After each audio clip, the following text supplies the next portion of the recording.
sweet friend. It's Emily, and I'm here with another reading session of Harry Potter. If you haven't seen my previous videos, I already have 2 chapters up on my channel. Chapter 1 of the Philosopher's Stone and chapter 14. That was a little mistake because I started with chapter 14 because I was reading that myself, and after that I thought, well, I'm better start with chapter 1, so that's what I'm doing. So I'm about to read chapter 2 of the Philosopher's Stone, and I'm planning to do all the chapters of the Philosopher's Stone, and after that the rest of the Harry Potter series. So if you want to join me on this beautiful Harry Potter adventure, you are welcome. So let's start.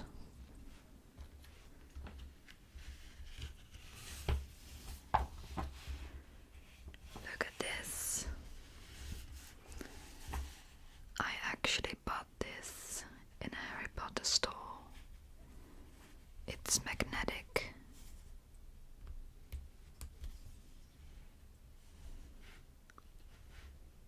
It's beautiful.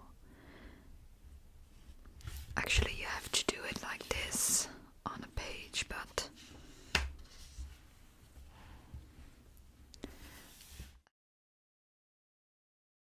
I think it's, well, I think the pages will rip, so I'm just putting it like this. Alright. Chapter 2. The Vanishing Glass.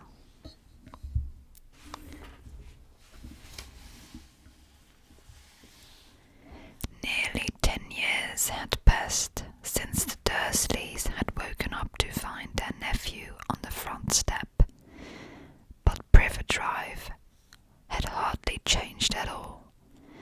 The sun rose on the same tiny front gardens and lit up the brass number 4 on the Dursleys' front door.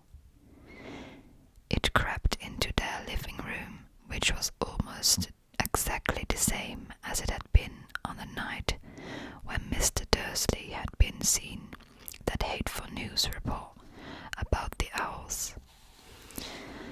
Only the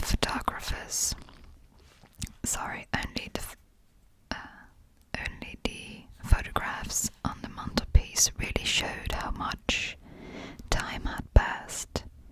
10 years ago, there had been lots of pictures of what looked like a large pink beach ball wearing different colored bobbleheads, but Dudley Dursley was no longer a baby, and now the photographs showed a large blond boy riding his first bicycle on a roundabout at the fair, playing a computer game with his father, being hugged and kissed by his mother.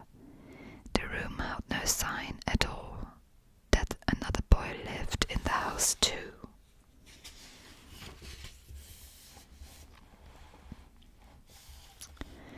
Yet Harry Potter was still there, asleep at the moment, but not for long.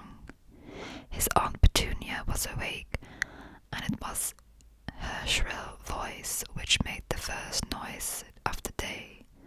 Up, get up, now. Harry woke with a start. His aunt rapped on the door again.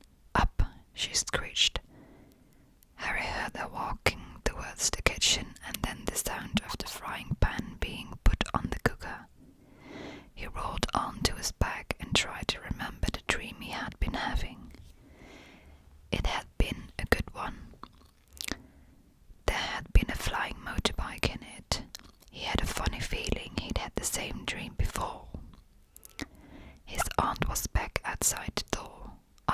yet?" she demanded.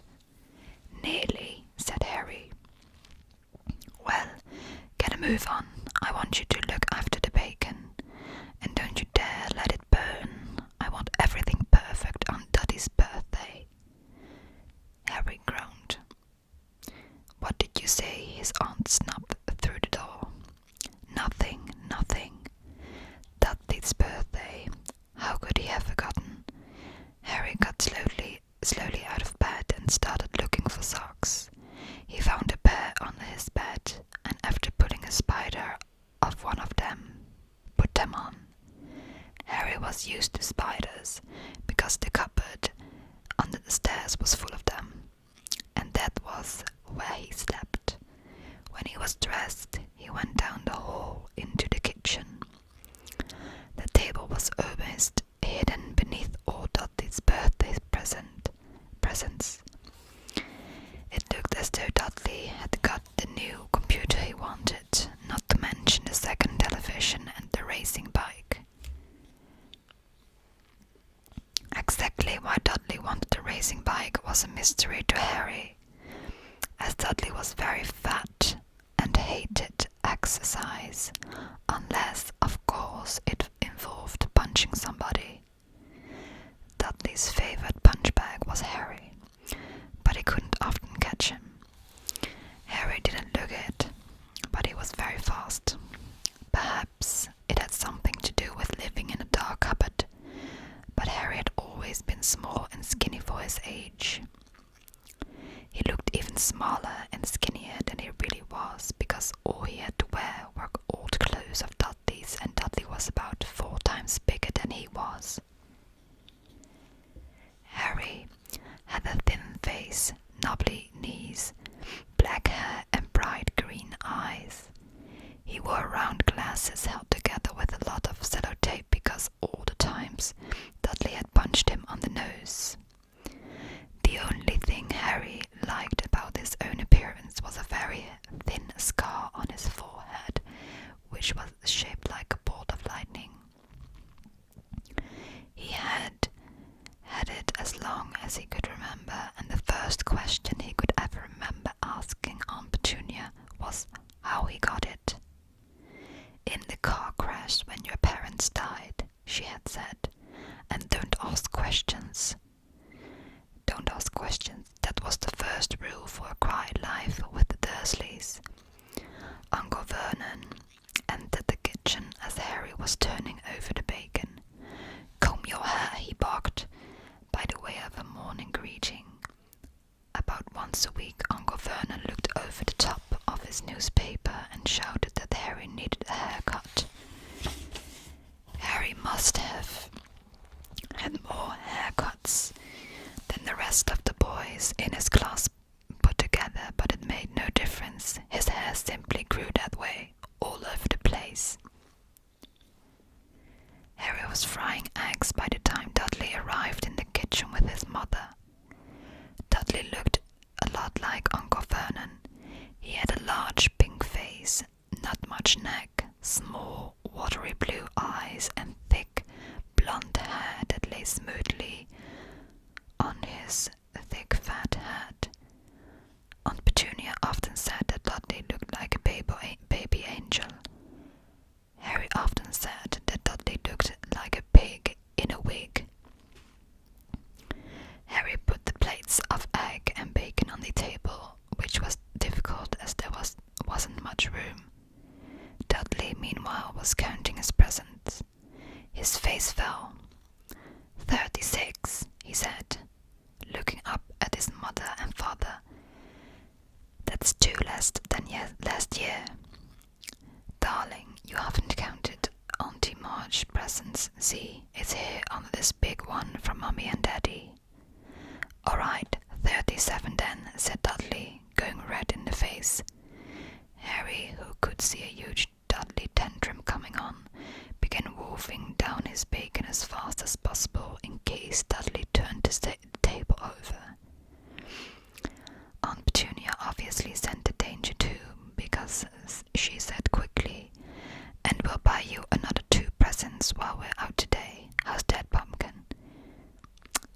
more presents. Is that all right? Dudley thought for a moment. It looked like hard work. Finally he said slowly, "So I'll have 39 sweetums," said Aunt Petunia. "Oh," Dudley sat down heavily and grabbed the nearest parcel. "All right then." Uncle Vernon chuckled. "Little Tyke wants his money worth, just like his father. Attaboy, Dudley."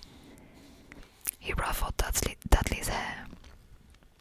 At that moment the telephone rang and Aunt Petunia went to answer it while Harry and Uncle Vernon watched Dudley unwrap the racing bike, a cine camera, a remote control aeroplane, 16 new computer games and a video recorder. He was ripping the paper off a gold wristwatch when Aunt Petunia came back from a telephone, looking both angry and worried. "Bad news, Vernon," she said. "Mrs. Fig's broken her leg. She can't take him." She jerked her head in Harry's direction. Dudley's mouth fell open in horror, but Harry's heart gave a leap. Every year on Dudley's birthday, his parents took him and a friend out for the day to adventure parks, hamburger bars or the cinema. Every year, Harry was left behind with Mrs. Fig, a mad old lady who lived 2 streets away. Harry hated it there. The whole house smelled of cabbage and Mrs. Fig made him look at photographs of all the cats she'd ever owned. "Now what?" said Aunt Petunia, looking furiously at Harry as though he planned this. Harry knew he ought to feel sorry that Mrs. Fig had broken her leg, but it wasn't easy when he reminded himself it would be a whole year before he had to look at Tibbles, Snowy, Mr. Paws and Tufty.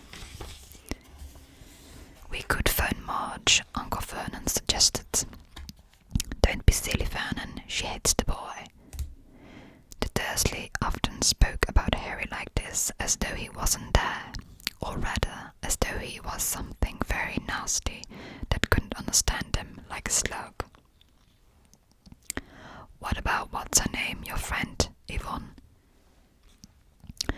"On holiday in Mallorca," snapped Aunt Petunia. "You could just leave me here," Harry put in hopefully. He'd be able to watch what he wanted on the television, for a change, and maybe even have a go on Dudley's computer.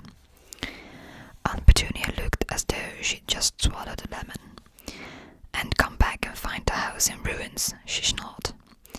"I won't blow up the house," said Harry, but they weren't listening. "I suppose we could take him to the zoo," said Aunt Petunia slowly, "and leave him in the car. That car's new, he's not sitting in it alone."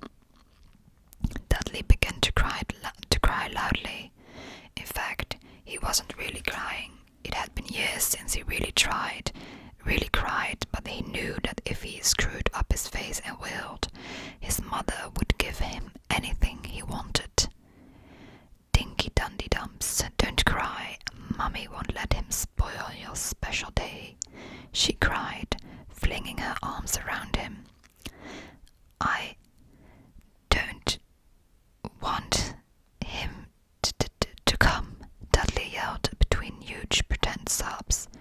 "He always spoils everything." He shot Harry a nasty grin through the gap in his mother's arms. Just then the doorbell rang. "Oh, good Lord, they're here," said Aunt Petunia frantically, and a moment later Dudley's best friend Piers Porkis walked in with his mother. Piers was a scrawny boy with a face like a rat. He was usually the one who helped people's arms behind their backs while Dudley hid him. Dudley stopped pretending to cry at once. Half an hour later, Harry, who couldn't believe his luck, was sitting in the back of the Dursley's car with Piers and Dudley, on the way to the zoo for the first time in his life. His aunt and uncle hadn't been able to think of anything else to do with him. Before they left, Uncle Vernon had taken Harry aside.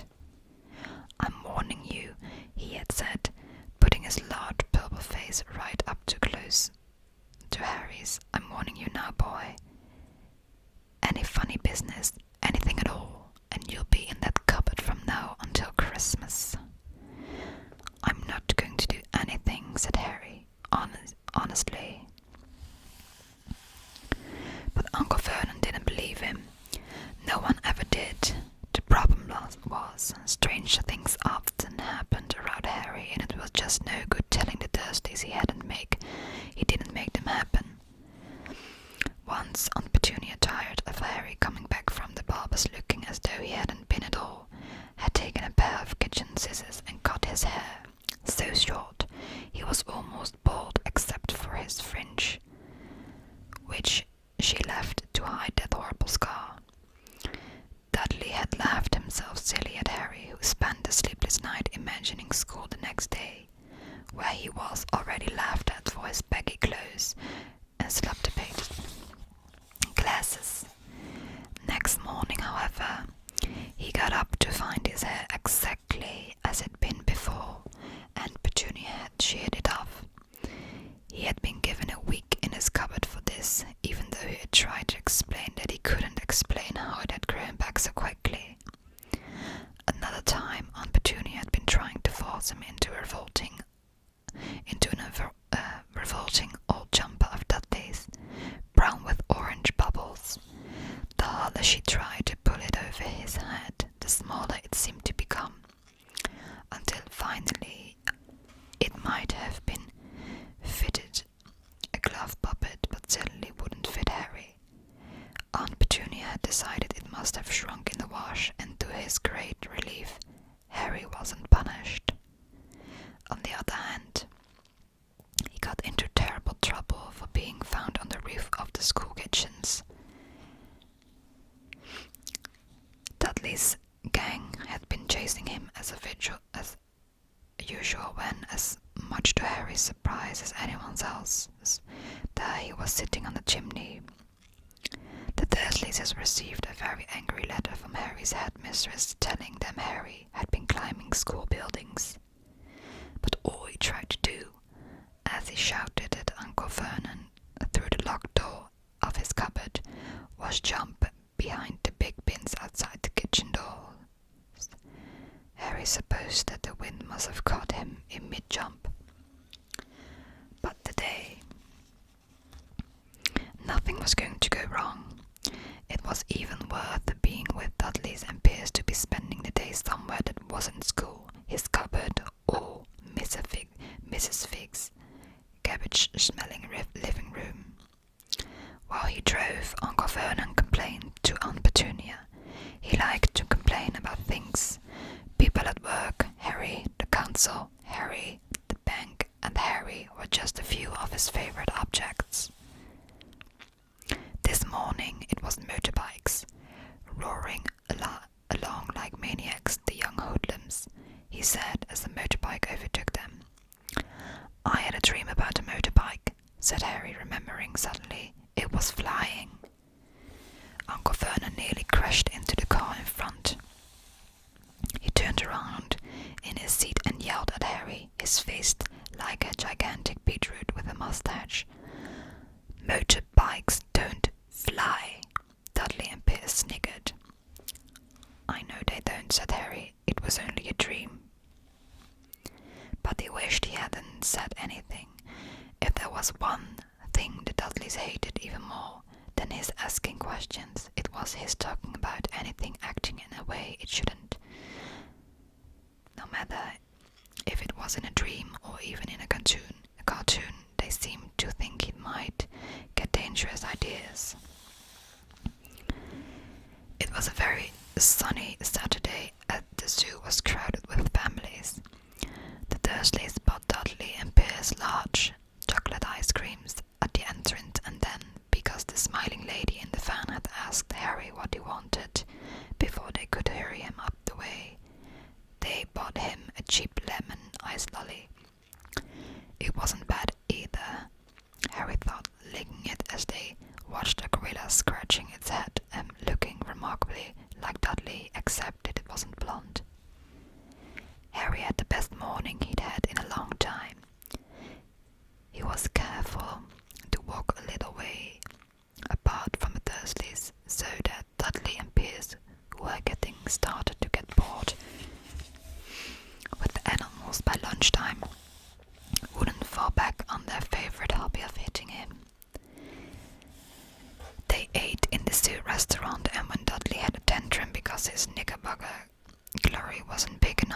Uncle Vernon bought him another one and Harry was allowed to finish the first. Harry felt afterwards that he should have known it was all too good to last. After lunch, they went to the reptile house. It was cool and dark in here, with lit windows all along the walls. Behind the glass, all sorts of lizards and snakes were crawling and slithering over bits of wood and stone. Dudley and Pierce wanted to see the huge poisonous cobras and thick man-crushing pythons. Dudley quickly found the largest snake in the place. It could have wrapped its body thrice around Uncle Vernon's car and crushed it into a dustbin, but the moment he didn't look in the mood. In fact, it was fast asleep. Dudley stood with his nose pressed against the glass, staring at the glistening brown coils. "Make it move," he whined at his father. Uncle Vernon tapped on the glass, but the snake didn't budge. "Do it again," Dudley ordered. Uncle Vernon rapped the glass smartly with his knuckles, but the snake just snoozed on. "This is boring," Dudley moaned. He shoved away. Harry moved in front of the tank and looked intently at the snake. He wouldn't have been surprised if it had died of boredom itself.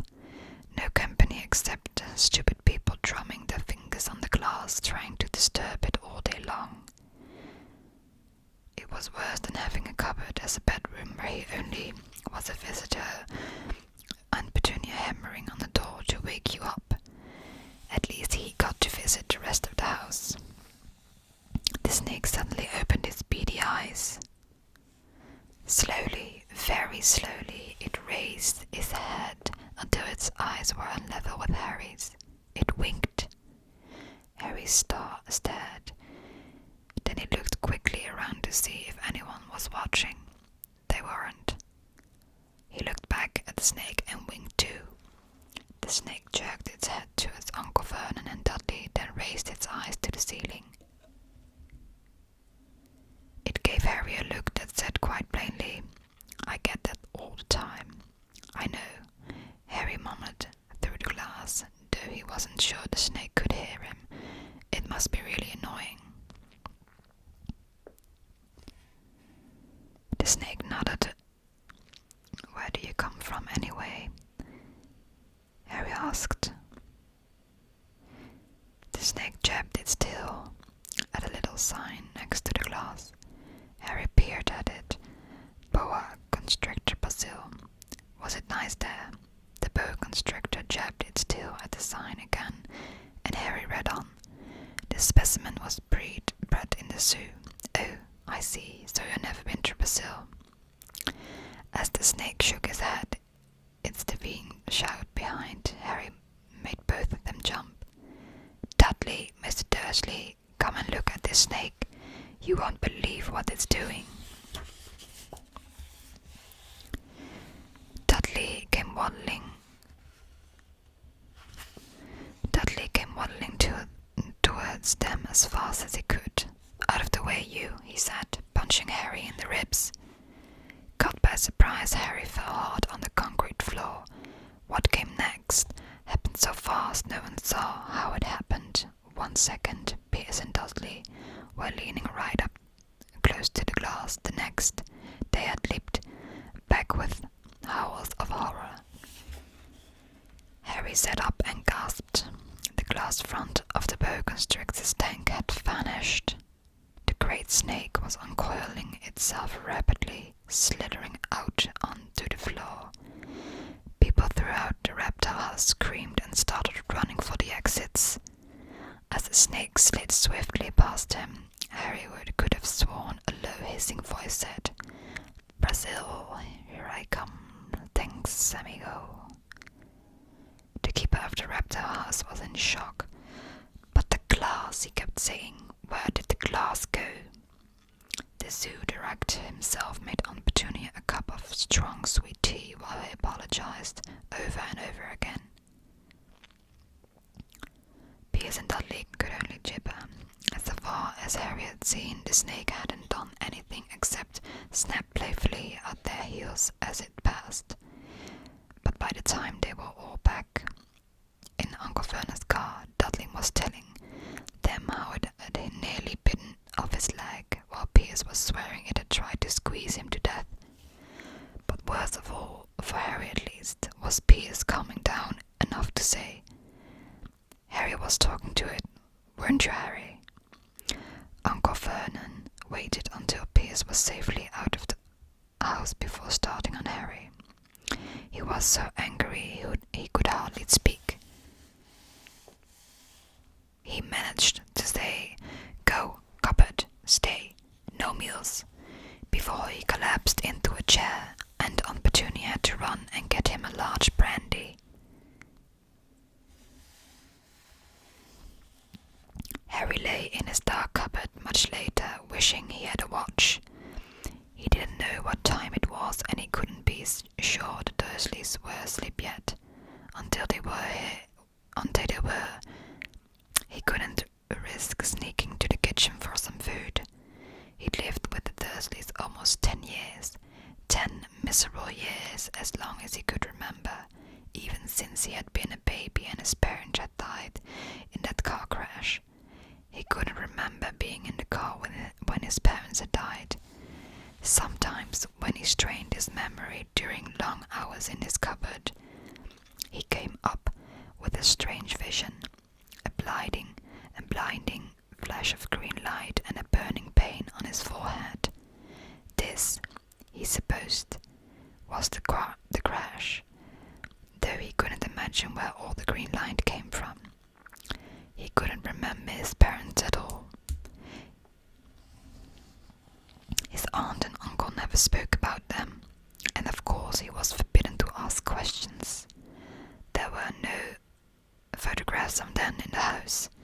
When he had been younger, Harry had dreamed and dreamed of some unknown relation coming to take him away. But it never happened. The Dursleys were his only family. Yet sometimes he thought, or maybe hoped, that strangers in the streets seemed to know him. Very strange strangers they were too. A tiny man in a violet top had bound to him once while out shopping with Aunt Petunia and Dudley. After asking Harry furiously if he knew that man, Aunt Petunia rushed them out of the shop without buying anything. A wild-looking old man dressed all in green had waved merely at him once on a bus. A bald man in a very long purple coat had actually shaken his hand in the streets the other day and then walked away without a word. The weirdest thing about all these people was the way they seemed to vanish the second Harry tried to get a closer look. At school, Harry had no one. Everybody knew that Dudley's gang hated that odd Harry Potter in his baggy old clothes and broken glasses, and nobody liked to disagree with Dudley's gang. So, my friends, that was already chapter 2. If you liked it, please give this video a like. And if you're not subscribed, and if you like me reading these Harry Potter series, you can subscribe to me, and then you are the first to get a notification. So for now, my sweet friend, sleep well, and hopefully I will see